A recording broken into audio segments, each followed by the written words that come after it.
I could invite Tor and Murat to come to the front.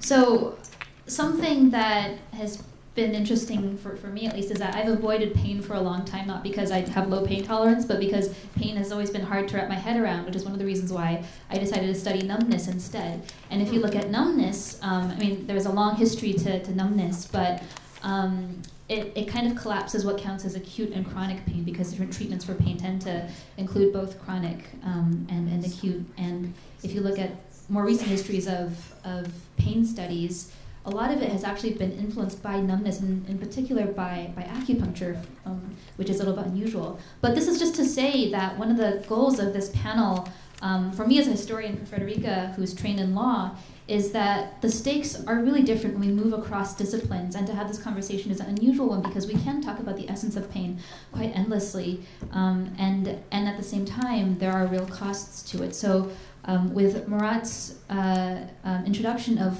where is pain, trying to locate it, and the implications of should we say that it's in the mind, but then what happens if we use biomarkers, and Tor's really thoughtful response is that, yes, we can measure it, but then how do we validate that and how do we generalize that? And with Amanda ending us with this idea of, well, what kind of pain counts in the first place, and how can we, and what are the costs, and social costs and financial costs? What I wanted to do is just to have one question to the panel before I open it up to audience Q&A, which is to circle back to a question that Tor raised at the end of your slide, which, and we can pick and choose. One was, what do we do with self-reports?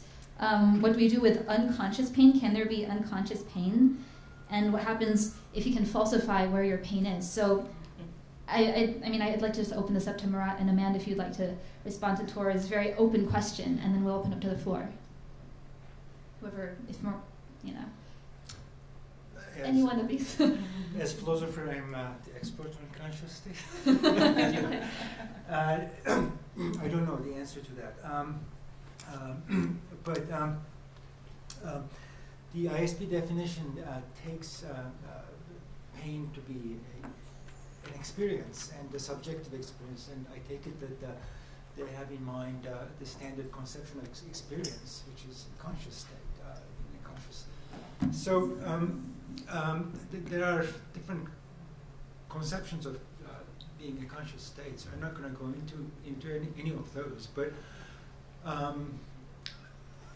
I suspect that the ISP definition, the taxonomy committee who came up with that, had in mind conscious state, not necessarily reportable, but somehow,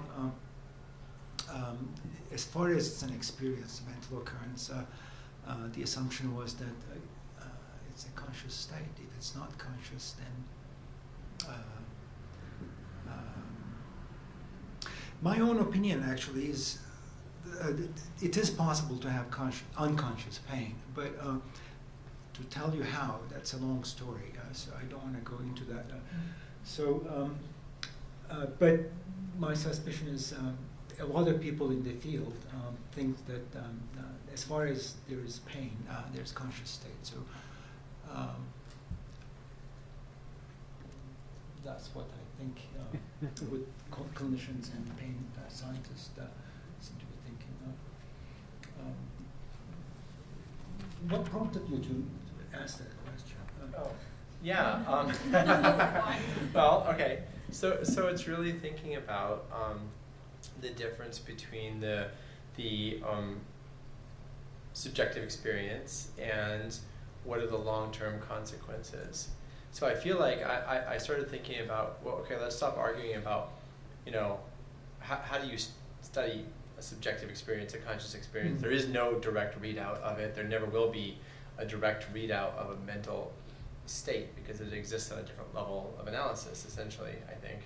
You know, but so when we do brain imaging, we're not measuring pain, we're measuring brain processes, which we presume give rise to pain, which then leads to the question of, okay, if you could, let's say you're under anesthesia and you don't feel anything, right? But your brain's responding in the same way. It has the same impact on your brain structure. You know, you have the same kinds of processes. You know, like cortisol goes through the roof, right, during surgery. And so I don't, maybe those things are really important because those are determining the long-term impact, right? And so that's why I started, wanting to wonder if we can sort of, shift thinking about, shift the dialogue. It's not just about what I'm experiencing right now. It's really the impact that matters on me long term. Yeah, I like that perspective because we can talk about language for a long time. And particularly on cross-disciplinary panels, you can talk about language forever because each field it might be using the term slightly differently. You mean for consciousness or pain, or for? Yes. Okay. In general, I think on interdisciplinary panels, that can wind up being all that you talk about.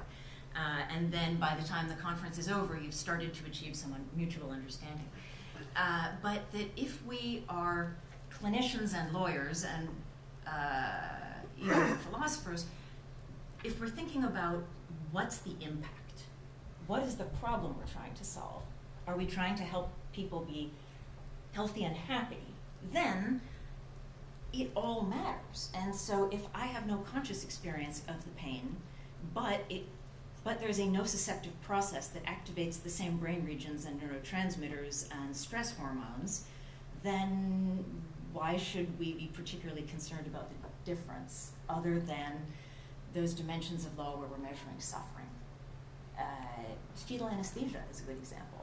In fetal surgery, we might think that the fetus has no consciousness and no ability to perceive pain, but we know that in the absence of fetal anesthesia, the outcomes are much, much worse. You can be agnostic about whether there's pain perception. You still have the evidence that you should use anesthesia. That's a good example. Okay, thanks. It's Irene Tracy's example. Yeah. So. There was also an example from shoulders of giants. an acupuncture anesthesia used on animals of whether or not there was a placebo effect for acupuncture, and for cases of dogs that were under acupuncture anesthesia, the ones who received it survived the surgery, and the ones who didn't died in shock. So fascinating. Yeah, we have some time to open up questions to the audience. Yes, right here. Hi. A question about the use of the term biomarkers. Every day in courts in this country, in state courts, a little bit in federal courts, cases are litigated based on x-rays and fMRIs. And you always have these battles between the plaintiff and the defendant. Whether or not, for example, in a soft tissue injury, whether there is nerve compression on the spinal cord or not. And the experts for the plaintiff will say, yes, there is, but even if there's not, there's still pain. And the defense will say, that's not the case. The reality is, doctors will tell you, I'm not sure what the percentages are, but in a large percentage of cases, the biomarker, which is the MRI, can't be dispositive. So my question is, and that's been going on for 20 or 30 years at least, MRI evidence in courts, where you have these battles between experts in courtrooms where juries ultimately have to make the decision, for better or for worse.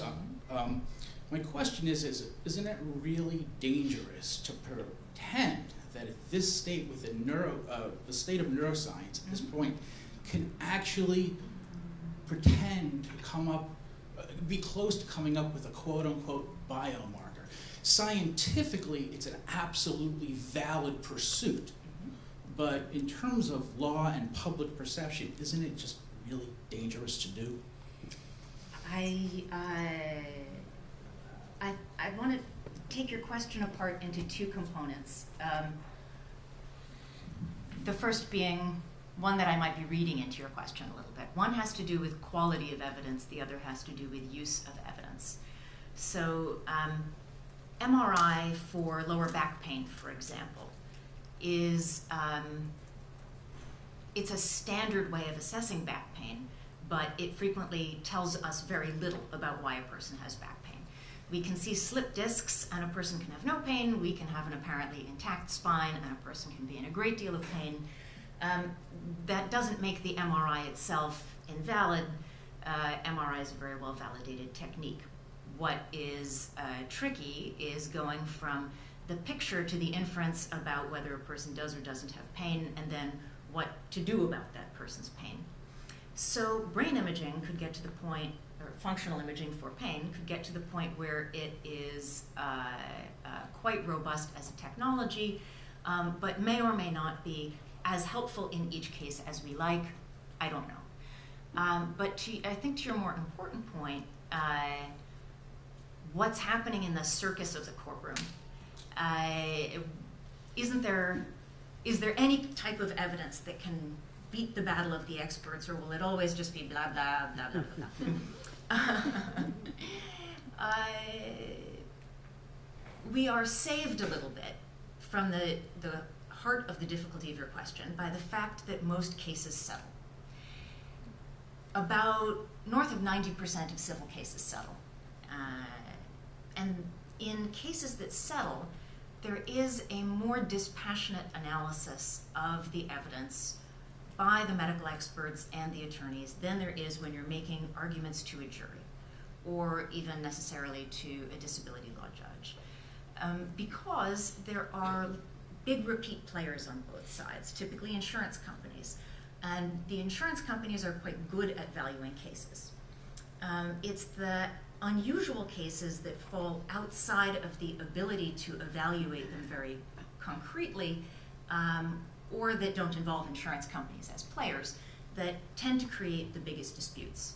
In disability and the Veterans Administration's cases, we have that problem because all you have is the claimant coming forward with evidence and a decision maker, not a defendant, saying, well, I don't believe it. And it's a decision maker who has no training for how to evaluate this kind of evidence. It's just their own view on what's robust.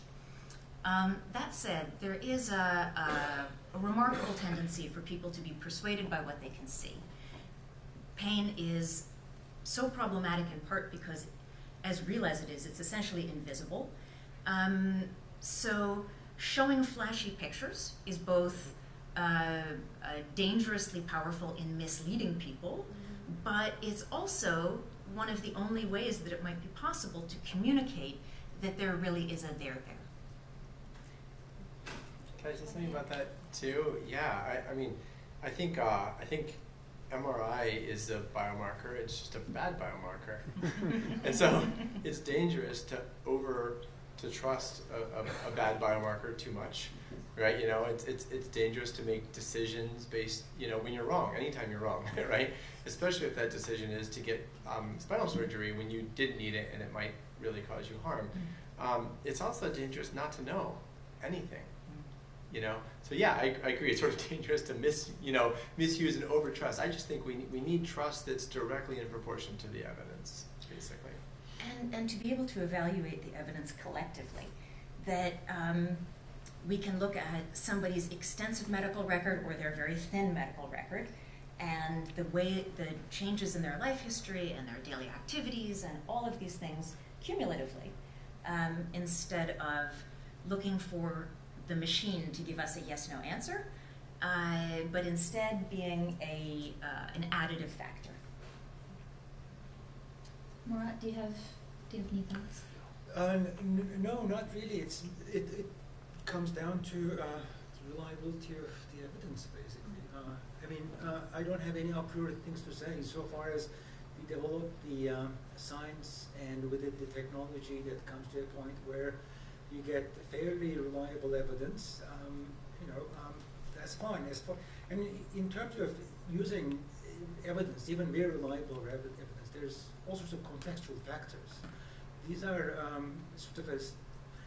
there's an argument to be made. You know, sometimes you cannot separate contextual factors because society being what it is, political pressures being what it is. It's difficult to separate the use of certain technology, certain evidence. I mean, I'm sensitive to those kinds of arguments, but as far as the epistemology is concerned, there's no reason to think that this is any more different than other kind of use of other difference. In fact, it's probably more exciting in many ways. So what we'll do is actually collect some questions. So if we can pass the mic around, yeah, please. Yeah. May I? Yes, please. I've been a practicing physician for about 25 years in the area of pain management, both acute and chronic. It's complex. People are complex. Pain is complex for sure. I wrote an article actually rethinking the pain puzzle. A big miss in the medical community is our broken system. There's about 6 minutes that doctors spend with patients. There's very little that we can get to as far as like root cause of where the pain is coming from. It's a big win, certainly, if we can stop the acute process before it becomes chronic pain. There's an opioid crisis going on.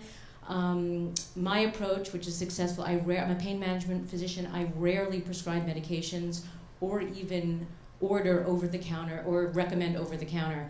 I've structured my practice in a way that I spend an hour with every patient. I look at the mind and body, and I recommend multifactorial, because pain is multifactorial answers. Exercise, these are well studied. Exercise, meditation, anti-inflammatory diet, but it needs the heart and the knowledge and the know-how and the time of physicians to help break the cycle. It's not magic, it's basic, it's not sexy, it's not very technological, but it works. So I just want to add that as a comment, sort of notes from the field, and I appreciate your work as well. There's a human being standing in front of us, so, and I even give a talk, you are not your MRI. So with all the, awe of technology, I see human beings, one by one in my patient. I talk about this as well, I write about this as well, but we as a medical, and healthcare system need to do it better. And I always say that healthcare is not health insurance. It's the relationship of the physician, hopefully, who has the knowledge, the know-how, the interest, the compassion, and the humanity to step in and try to make a difference. So it's not really a question, but just some humble comments from the field. Thank you. Thank you. So how to make comprehensive perspective sexy? Yeah. Can I say something quickly about that? Sure. I mean, I'll be super quick, so I want to get to the questions. But yeah, one of the, my dreams would be to take these kinds of practices that work for people, including everything you just said, and show that they make a difference physiologically. Because I think a lot of people get better on a lot of kinds of psychological treatments and mind-body treatments, but in terms of policy, we don't believe that. No, it doesn't count until you can really demonstrate that it had an impact in some, physiological way for people. Measurable. As a It scientist, should, right. not everything's measurable. For sure. So, but we live in complexity, and that's. Yeah, and if people totally get better, it should count. You know what I mean? Some people need additional things to be convinced, And right? There are a lot of mechanisms that explain that. Exercise relates to the secretion of adiponectin, which is anti-inflammatory. I mean, I'll talk to you more about this at dinner. I'd love to. Yeah, so we'll collect a couple more questions, yeah. Hi, so I am your patient. So I am a registered nurse, and I've had my business in case management in the workers' comp population for the past 33 years. So I was in a near-fatal car accident, and a year ago, end of March, the physiological experience, I am a long-term meditator, so I wanted to mention to you subtle bodies and subtle energies.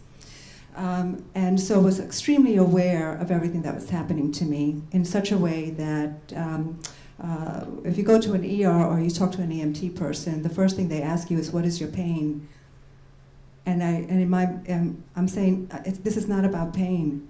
I am having an extraordinary internal, from head to toe, buzzing, because I sustained an immediate head concussion from the whiplash. I was hit multiple times before I believed I was going to die. It was a near-death experience. So the physiological feeling that I felt as if my entire nervous system was lit up on fire, and wasn't able to articulate properly because I had word-finding difficulty immediately. I had slow processing of information. The immediate constriction of all my muscles in my back, my neck, and thereafter, I'm going to fast forward for the sake of time, but the physicians that I saw, an advocate of major academic medical centers, their first thing is, no one touches you to feel that you feel like you've had lava land inside of your body, because everything feels so hard and contracted. So you no longer get a physical exam that way. You get a range of motion exam So I do yoga, so I have flexibility. But the pain didn't start immediately. It started afterwards. And for me, I am not an opioid or medicine-seeking person. I am holistic. So it was food, it was restorative yoga, acupuncture initially, because I couldn't tolerate anyone to touch me. We have so little time. Sure. So the point is that to listen to this pain management physician, to listen to what you're saying is, my thing was, I would love a study that could see things that we can't see, but we feel. So the idea, I'm a meditator, I know what's happening, I know the meditation research and what's happening in the brain, and I know that I don't take pain medicine, I use restorative yoga, I use these other things, so I welcome the notion of a study that could tell me what's happening. I would love to give my body for an autopsy, to see what those muscles look like. Thank you. Thank We have you. lots Thank of you. questions. There's a question here. So we'll have Chris and then in the back. So we'll have the two of you. Thanks. I have a question for Tor. It warms a philosopher's heart to see your insistence on the generalizability, the precision and characterization of the neurologic pain signature. But I was very struck that on your list of requirements there, you didn't have a connection with bodily representation, with the body schema. I mean, it would almost be revolutionary, our concept of pain, if it wasn't really the case. It turned out to be the case that the NPS for pain didn't really have anything to do with representation of a body part. Now, is that something you'd want to have on your list eventually as a condition of adequacy, or do you think your view might have revolutionary consequences? Okay.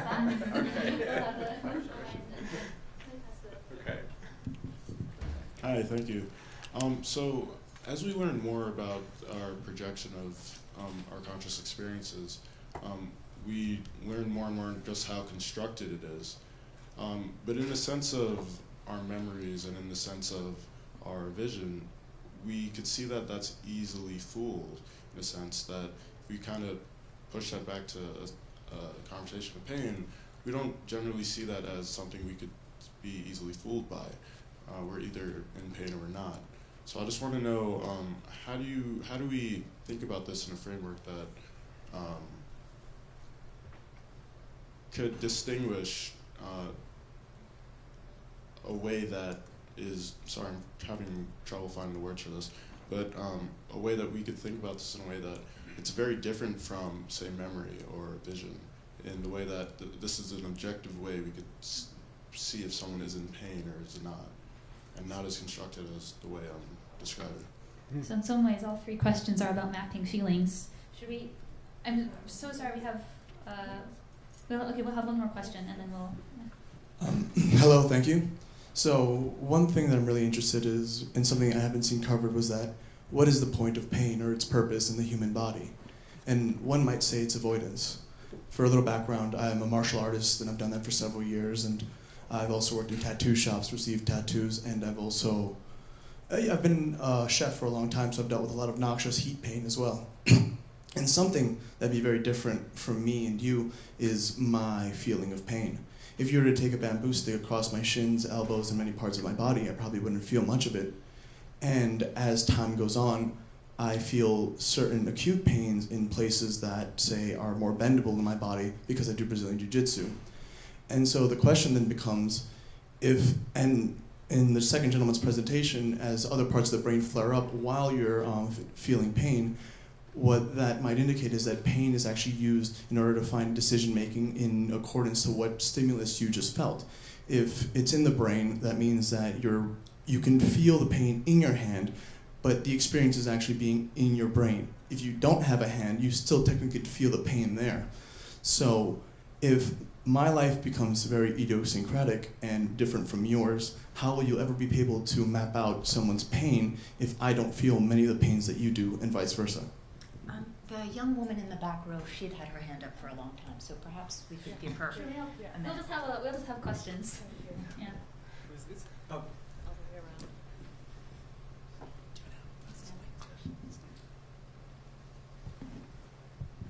Hi, so my question is mostly for Dr. Wagner, but there was one slide where you said that regulatory systems sometimes become pro-pain. So I was just wondering if you could explain that a little bit more and what would be the implications of that, I guess, or if there are any within the legal system, or finding these biomarkers in the legal system. Great. So we'll just take a couple minutes to respond. If Sure. On the idiosyncratic aspects of mapping feelings and invisible things. If Do you want to go back? Or I'm going to make one short comment and then leave the rest of it to these learned scholars on either of my sides. To your excellent, fascinating question, can we fool ourselves about pain? While I don't know the answer to that, it struck me as really interesting, as you were asking that question, something I'd never thought of before, that our legal system and our folk psychology collectively trust memory enormously. What's more convincing than an eyewitness? And yet, we're increasingly discovering that memory is something that you can tamper with, falsify, cause somebody to have perceptions and recollections that are quite different. And pain may not be like that at all. It may be that pain is something that we cannot falsify to ourselves, or where we cannot be mistaken or fooled about our own pain. And if that's the case, there would be an exact chiasmus between the social status of a particular set of perceptions and the degree of credence that it ought to receive.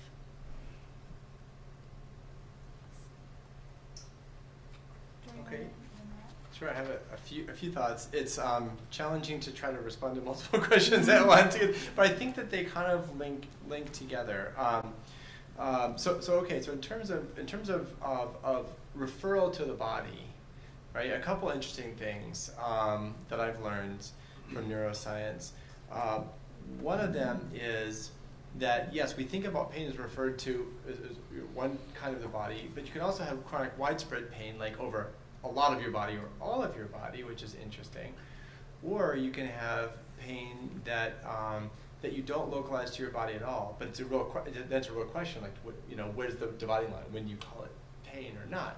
So then you have to make some argument from similarity, like in the brain, for example, that if this looks like it's not referred to any one place in the body, but it looks like other pains that are referred to the body, then we might infer that it's similar.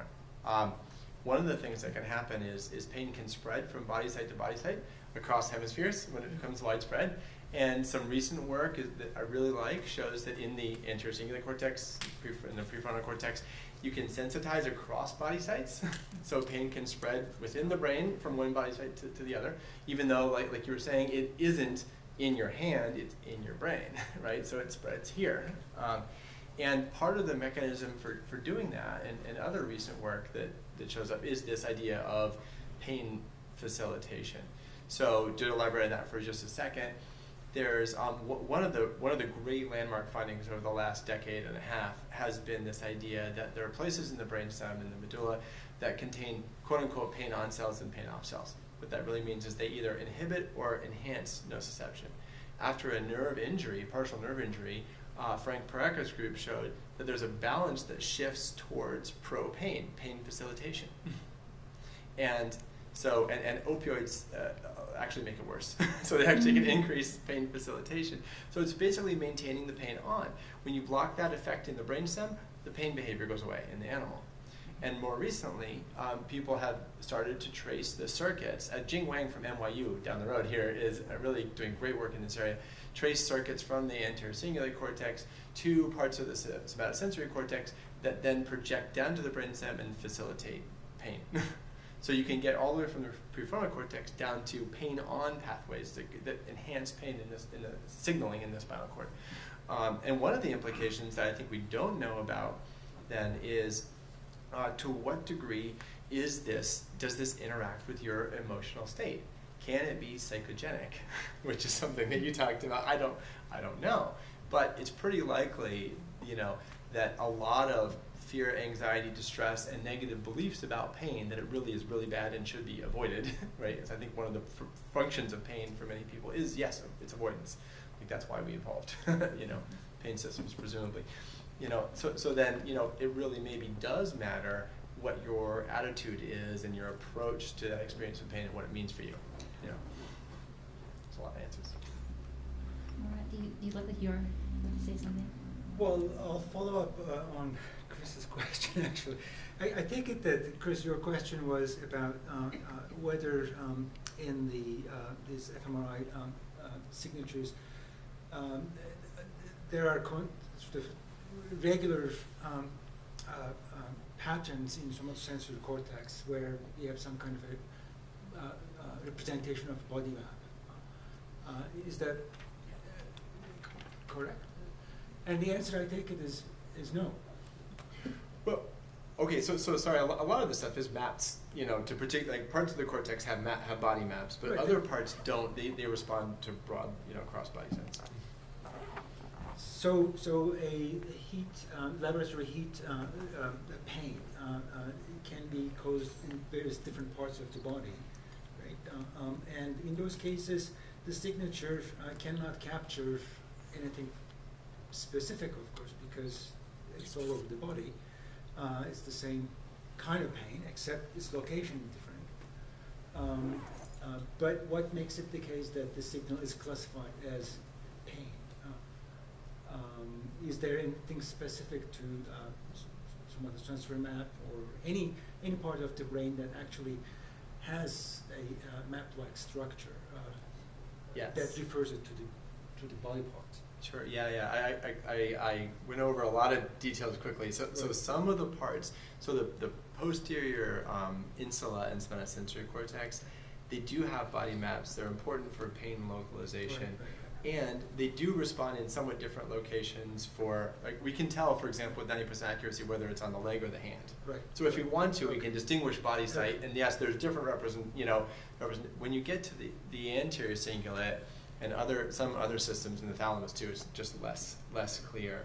So they might actually be more related to the avoidance value of pain than where it's happening. So there's a kind of a fuzzy separation. Right. We're picking up stuff that's happening in both of those systems, if you will, and then averaging over them for the time being. So as conscious organizer, we're hoping we're not causing you any unpleasantness by having this event a little over, but we do have a reception following the panel, so you can have any questions, please feel free to approach our speakers. Thank you so much for coming, and have a pleasant evening.